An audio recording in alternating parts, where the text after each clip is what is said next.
तर विद्यार्थी मित्रांनो, आजच्या लेक्चरमध्ये मी तुम्हाला शिकवण्याचा प्रयत्न करणार आहे मराठी वाक्यापासून इंग्रजी वाक्य कशा प्रकारे तयार होतात ते.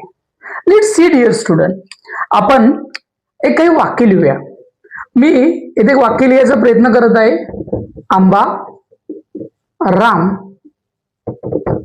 खात आहे.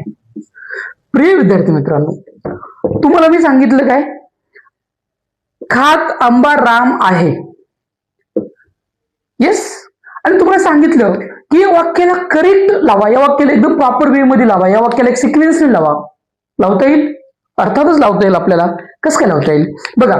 कोणती मराठी वाक्य तयार करण्यासाठी आपल्याकडे एक रचना आहे. आपल्याकडे एक रचना आहे. कोणती रचना आहे की मराठी वाक्य तयार करण्यासाठी आपण काय करतो डिअर स्टुडंट, काय आपल्याकडे आपण सर्वप्रथम वापरतो करता. काय वापरतो सर्वप्रथम आपण? यस, करता.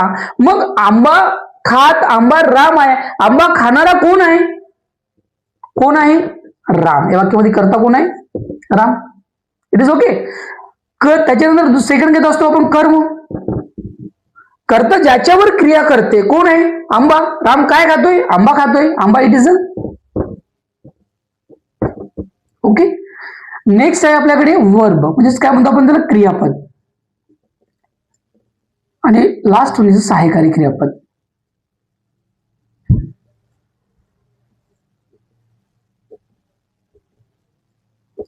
डिअर स्टुडंट, राम आंबा खाणे याच्यामध्ये काय होत आहे? क्रिया होत आहे. खाणे याच्यामध्ये काय?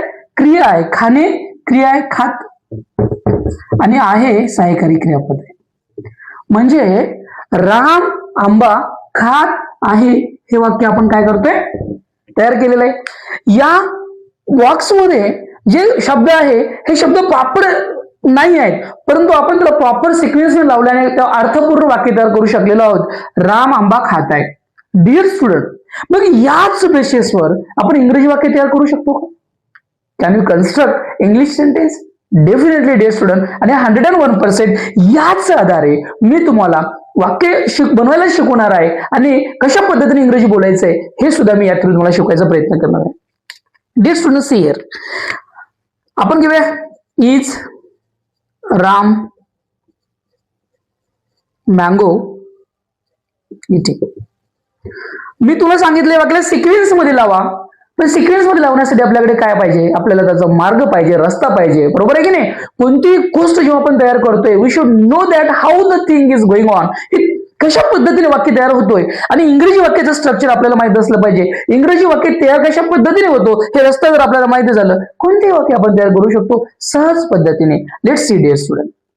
आता इंग्रजी वाक्यामध्ये सर्वप्रथम वापरतो आपण सब्जेक्ट. लेट्स हेल्पिंग वर्ब, उसके बाद वर्ब और that is a object. That is a object. Dear student, आपल्याकडे सिक्वेन्स आहे, आपल्याकडे रचना आहे. काय रचना आहे? सब्जेक्ट, हेल्पिंग वर्ब, वर्ब आणि ऑब्जेक्ट. आणि आपल्याला हे पण माहित आहे या वाक्यामध्ये सब्जेक्ट, ऑब्जेक्ट, वर्ब आणि हेल्पिंग वर्ब कोण आहे? That is correct. So dear student, या वाक्यामध्ये सब्जेक्ट कोण आहे? कोण आहे सब्जेक्ट? राम. हेल्पिंग वर्ब काय वापरतोय? इज. वर्ब काय वापरतोय आपण? इटिंग. आणि काय खातोय? Eating mango. A mango. A mango. आणि this way or we have constructed sentence dear student. Ram is eating a mango. Ram आंबा खात आहे. मराठीतून काय होते?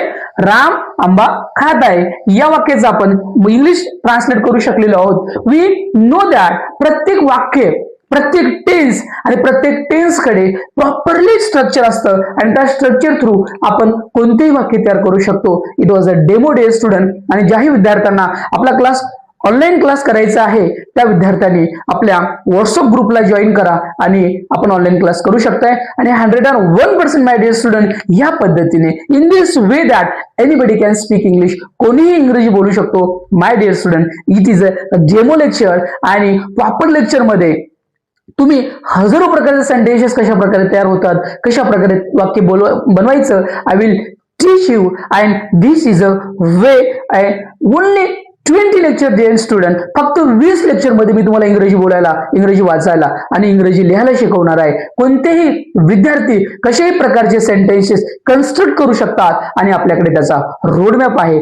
जर तुम्ही इंटरेस्टेड असाल, तुम्हाला जर हा लेक्चर आवडला असेल डिअर स्टुडंट, 101% मी आशा करतोय, join our group and let's learn dear student. Thank you.